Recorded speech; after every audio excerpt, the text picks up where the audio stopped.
നമസ്കാരം.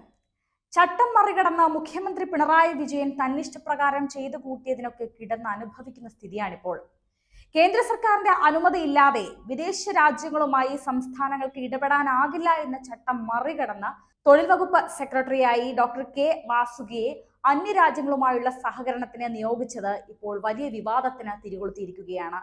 എന്നാൽ പിണറായി വിജയൻ ഉത്തരവിട്ട ഈ പദവി കേന്ദ്ര സർക്കാർ റദ്ദാക്കിയിരിക്കും എന്നാണ് ഇപ്പോൾ പുറത്തുവരുന്ന വിവരം. ഇതാണ് ഇപ്പോൾ മുഖ്യമന്ത്രിക്ക് തലവേദനയാകുന്നതും കടുത്ത പ്രഹരമായി മാറുന്നതും. ഇടപെടാൻ പാടില്ലാത്ത വിഷയങ്ങളിലെല്ലാം തലയിടുന്ന മുഖ്യമന്ത്രിക്ക് കിട്ടുന്നതെല്ലാം തിരിച്ചടികൾ തന്നെയാണ്.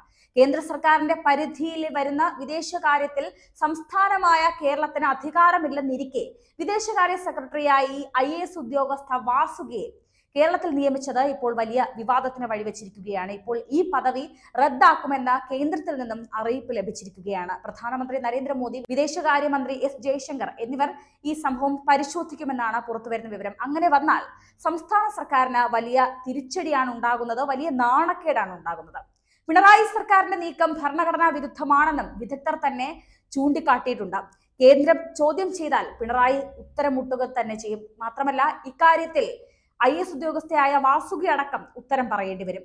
മുഖ്യമന്ത്രിയുടെ നിർദ്ദേശപ്രകാരമാണ് വിദേശ ഏകോപനത്തിന് സെല്ല് രൂപീകരിച്ചത്. എന്നാൽ വിദേശകാര്യം, പ്രതിരോധം, അന്താരാഷ്ട്ര വ്യാപാരം, വാണിജ്യം, ബാങ്കിംഗ് അടക്കം 97 വിഷയങ്ങളിൽ കേന്ദ്രത്തിനാണ് അധികാരം. ഈ സാഹചര്യത്തിലാണ് വിദേശകാര്യ സെക്രട്ടറിയായി വാസുകിയെ നിയമിച്ച വിവാദത്തിന് മുഖ്യമന്ത്രി പിണറായി വിജയൻ തിരികൊളുത്തിയത്.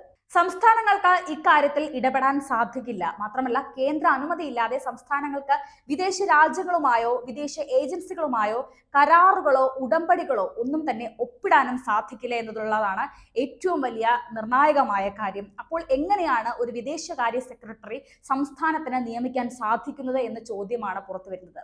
താൽക്കാലിക വിഷയങ്ങൾക്കപ്പുറമുള്ള കാര്യങ്ങളിൽ വിദേശകാര്യങ്ങളുടെ ഓഫീസുകളുമായോ പ്രതിനിധികളുമായോ സംസ്ഥാന സർക്കാരിന്റെ ബന്ധം പാടില്ല എന്ന ചട്ടം നിലനിൽക്കുന്നുണ്ട്. സാമ്പത്തിക സഹായം സ്വീകരിക്കാനും വിദേശ മന്ത്രാലയത്തിന്റെ അനുമതി വേണം. എന്നാൽ ഇതൊന്നും പരിഗണിക്കാതെ പ്രത്യേക ഡിവിഷൻ രൂപീകരിക്കുകയായിരുന്നു സംസ്ഥാന സർക്കാർ ചെയ്തത്. പരാതി ലഭിച്ചാൽ ഉത്തരവ് പുനഃപരിശോധിക്കാൻ ആവശ്യപ്പെടുമെന്നാണ് ഇപ്പോൾ രാജ്ഭവനും വ്യക്തമാക്കിയിരിക്കുന്നത്. ഇതാണ് പിണറായി വിജയനും ഇടത് സർക്കാരിനും ഇപ്പോൾ വലിയ പ്രതിസന്ധി സൃഷ്ടിച്ചിരിക്കുന്നത്. കേന്ദ്ര സർക്കാരിന്റെ പരിധിയിൽ വരുന്ന വിദേശകാര്യ മന്ത്രാലയത്തെ മറികടന്നുകൊണ്ട് സംസ്ഥാനത്തെ വിദേശകാര്യം നോക്കാൻ സെക്രട്ടറിയെ നിയമിച്ച പിണറായി സർക്കാരിന്റെ നടപടി ഭരണഘടനയുടെയും നിയമങ്ങളുടെയും ചട്ടങ്ങളുടെയും കീഴ്വഴക്കങ്ങളുടെയും ലംഘനമായിരിക്കുന്നു എന്നാണ് ഇക്കാര്യത്തിൽ കേന്ദ്ര തലത്തിൽ വരെ ചർച്ച നടക്കുന്നത്. അങ്ങനെ വരുമ്പോൾ സർക്കാരിനെതിരെ കേന്ദ്രം ഇപ്പോൾ രംഗത്ത് വന്നിരിക്കുന്നു എന്ന കാര്യങ്ങളാണ് പുറത്തു വരുന്നത്. സംഭവം വിവാദമായതോടെ കേരളം പ്രത്യേക രാജ്യമാണോ എന്ന പരിഹാസ്യപരമായ ചോദ്യമാണ് ഉയർന്നു കേൾക്കുന്നത്. ജൂലൈ 15-നാണ് സംസ്ഥാനത്തെ പൊതുഭരണ വകുപ്പ് ഇത്തരത്തിൽ ഒരു ഉത്തരവിറക്കിയത്. എങ്കിലും മുഖ്യമന്ത്രിയുടെ ഓഫീസ് ഇക്കാര്യം മാധ്യമങ്ങളെ അറിയിക്കാൻ രഹസ്യമാക്കി വെച്ചതിൽ നിന്ന് തന്നെ ഈ നിയമനത്തിന്റെ ദുരൂഹതകൾ വ്യക്തമാവുകയാണ്. പകരം സംവിധാനമാകുന്നതുവരെ പൊതുഭരണ വകുപ്പ് പൊളിറ്റിക്കൽ വിഭാഗം വാസുകിയെ ഇക്കാര്യത്തിൽ സഹായിക്കണമെന്നും ഈ നിയമനവുമായി ബന്ധപ്പെട്ട് പുറപ്പെടുവിച്ച ഉത്തരവിന്റെ 2ാം ഭാഗത്ത് വിശദമാക്കുന്നുണ്ട്.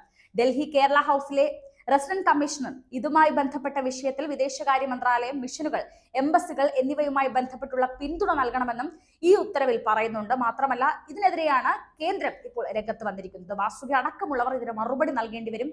നേരത്തെയും പിണറായി സർക്കാർ വിദേശകാര്യ ചട്ടങ്ങൾ ലംഘിച്ചത് വളരെ വിവാദമായിരുന്നു. UAE കോൺസുലേറ്റുമായുള്ള ബന്ധങ്ങൾ, UAE റെഡ് ക്രസന്റ് സൊസൈറ്റിയിൽ നിന്ന് വീട് നിർമ്മാണത്തിന് പണം എത്തിച്ചതും നോമ്പ് സക്കാത്ത് നൽകിയതും ഖുറാൻ എത്തിച്ചതും വളരെ വിവാദമായ കാര്യങ്ങളായിരുന്നു. സ്വർണ്ണക്കടത്തുമായി ബന്ധപ്പെട്ടുള്ള വിദേശകാര്യ ചട്ടലംഘനങ്ങൾ ഏറെ ചർച്ച ചെയ്യപ്പെട്ടതുമാണ്.